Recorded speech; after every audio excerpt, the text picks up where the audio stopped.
Hi అండి, చూసారు కదా మా రాజీ వేసిన ముగ్గు. ఈరోజు రాఖీ సెలబ్రేషన్స్ అవుతున్నాయి. సో ఇది మా పాయసం అనమాట. ఇప్పుడు రాఖీ సెలబ్రేషన్ స్టార్ట్ చేస్తాము. Stay tune.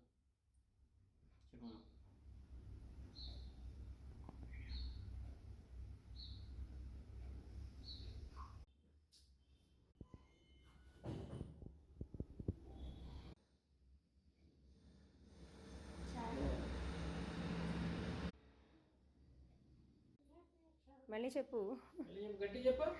గట్టిగా చెప్పాలి.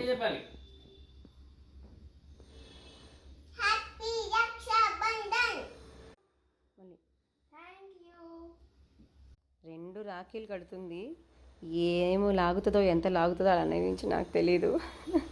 I don't know what's going to happen.